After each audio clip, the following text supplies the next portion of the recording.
It was supposed to be a quick camping trip, just a weekend getaway to the edge of the Rio Grande, where the water cut through the land like an old, forgotten scar. My cousin Sophia had suggested it, eager to get away from the city noise and breathe some fresh air.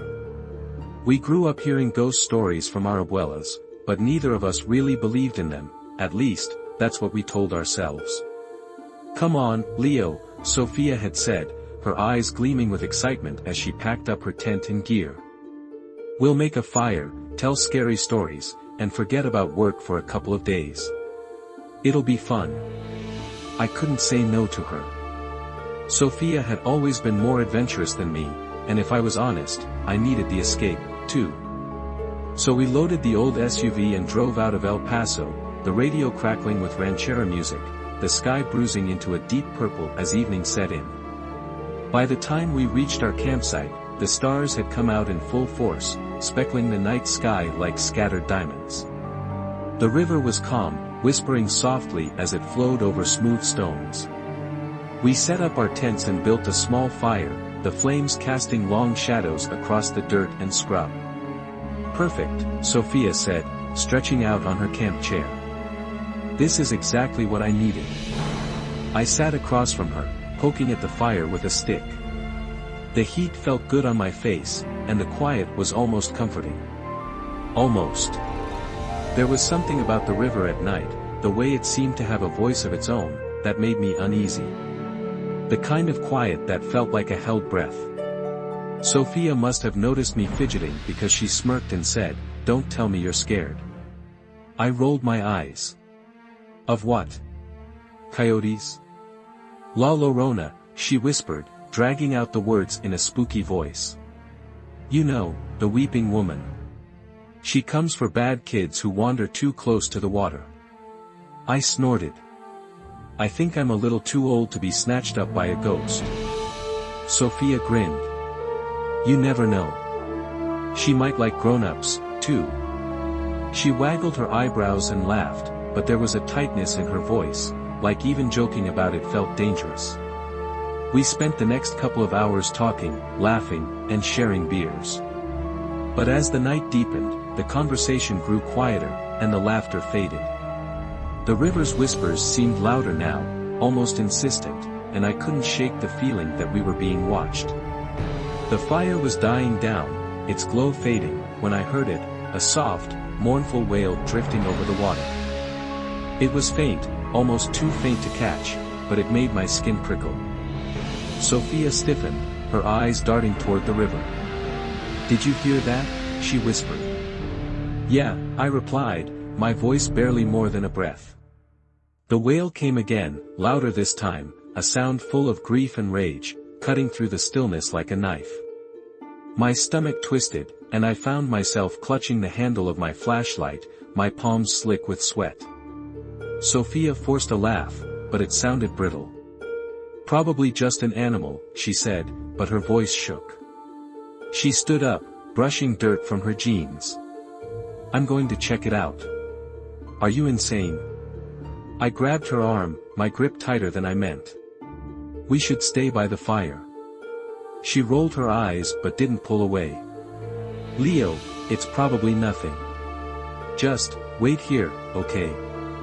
Before I could protest, she switched on her flashlight and headed toward the river. The beam of light danced over the rocks and weeds, and I stood there, frozen, watching her go. The wailing had stopped, but the silence that replaced it felt worse, heavier. I couldn't let her go alone. Swallowing my fear, I grabbed my own flashlight and hurried after her. "Sophia, wait up." She was standing by the riverbank, her light fixed on the water. The river had grown unnaturally still, the surface reflecting the moon like a sheet of black glass. Sophia's face was pale, her eyes wide. "There," she whispered, pointing.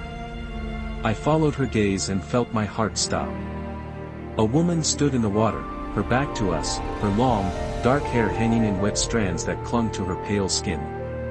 She wore a tattered white dress that floated around her legs like mist, and her shoulders shook with silent sobs. "Holy shit," I breathed, my voice cracking.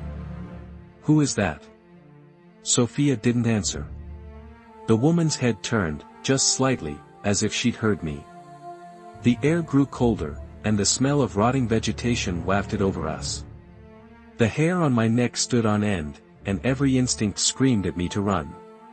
"Sophia," I whispered, grabbing her arm. "We need to get back to camp. Now." But Sophia was rooted in place, her eyes locked on the woman in the water. "She's crying," she said, her voice dull, distant.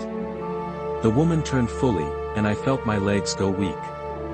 Her face was a nightmare, eyes sunken, black pits of emptiness, and her mouth twisted in a scream of endless grief. She opened her mouth, and the wailing began again, louder, piercing, as if every lost soul in the world had found a voice. "Run!" I screamed, dragging Sophia with me. We stumbled, tripping over rocks and roots, but the wailing followed, growing closer. I could feel the cold seeping into my bones, the air thick with the smell of rot and river mud. We burst back into our camp, but the fire had nearly gone out, the embers barely glowing. I fumbled for more wood, my hands shaking so badly I could hardly grab the logs. Sophia just stood there, her face pale, her eyes blank. "Sophia, help me!" I shouted, but she didn't move. Her lips parted, and a thin trickle of water dripped from her mouth. My blood ran cold. "She's here," Sophia whispered, and her voice was wrong, echoing, like it came from somewhere deep underwater. I stumbled back, and the shadows around us seemed to shift. The woman in white stepped into the firelight, her feet not touching the ground. Her black eyes locked onto mine, and her mouth opened in a grin full of broken, yellowed teeth. "Why did you leave my children?" she hissed, her voice like 1,000 whispers layered over each other. "Why did you let them drown?" I couldn't breathe. My chest felt crushed under an invisible weight, and my vision blurred. I tried to speak, to scream, but nothing came out. Sophia stepped forward, her body jerking like a marionette. Her eyes rolled back, and she collapsed, her body twitching. The weeping woman loomed over her, her fingers long and clawed, reaching. "No!" I shouted, grabbing the fire poker and thrusting it into the embers.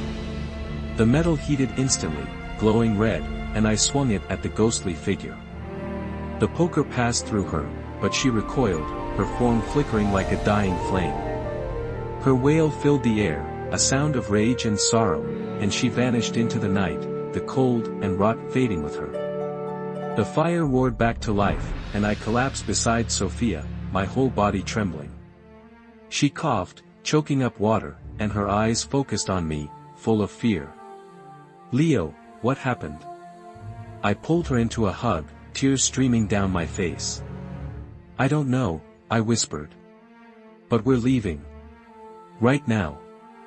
We packed up in a frenzy, throwing our gear into the SUV, and sped away from the river, the wailing still echoing in my mind.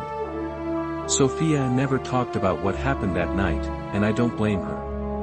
But sometimes, late at night, I still hear that mournful cry, and I remember the woman in the water.